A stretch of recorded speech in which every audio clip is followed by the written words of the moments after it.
इस साल 28 शहरी हलाकतों के बाद अब मरकजी सरकार कश्मीर के हालातों को ज़्यादा संजीदगी से लेने लगी है।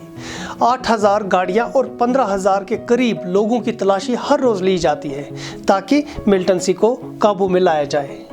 आदाब, मैं हूं आपका दोस्त आसिम मोहिद्दीन और आप देख रहे हैं खबर उर्दू पर कवर स्टोरी।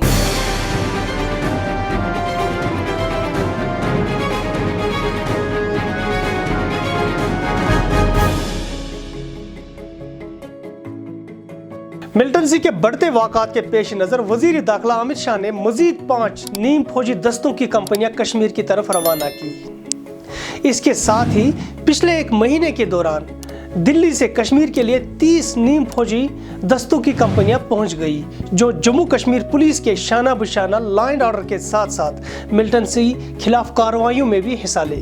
60 के करीब CRPF की कंपनियां पहले से ही कश्मीर में तैनात है।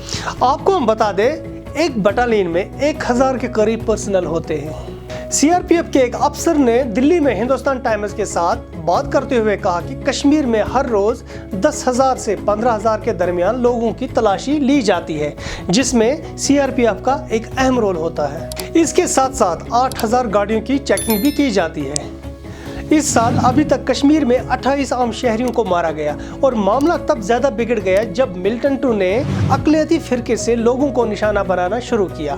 अक्टूबर के महीने में 12 लोग हलाक हो गए, जिसमें 5 माइग्रेंट वर्कर्स भी शामिल हैं। अगरचे इससे पहले इस तरह के वारदात जनूबी कश्मीर में हुआ करते थे, ताहम अब की बार सबसे ज्यादा वाक़यात श्रीनगर में हो रहे हैं। कश्मीरी पंडित मक्खनलाल बिंद्रू, सुपिंदर कौर, दीपक चंद के साथ साथ कई और अक्सरियती फिरके से आम शहरी श्रीनगर में मारे गए। अक्टूबर में ही लाल बाजार में बेलपूरी बेचने वाले की हलाकत के बाद ये सारे लोग कश्मीर से भाग गए। पूरे शहर श्रीनगर में चौकसी बढ़ा दी गई है और मुतअद्दिद जगहों पर बंकर तामीर किए गए। आने वाले नए नीम फौजी दस्तों में 30 कंपनियां सिर्फ श्रीनगर में ही तैनात की जाएंगी, जहां पर इस वक्त सबसे ज्यादा मिलिटेंसी के असरात देखने को मिल रहे हैं। आप देख रहे थे मेरे साथ कवर स्टोरी। अगर आप इस तरह की वीडियोस और देखना चाहते तो आप हमारे YouTube चैनल पे आकर हमें फॉलो कर सकते हैं, या फिर हमारा Facebook पेज या फिर Instagram पे भी आ सकते हैं। दीजिए अपने मेज़बान आसिम मोहिद्दीन को इजाज़त। खुदा हाफिज़।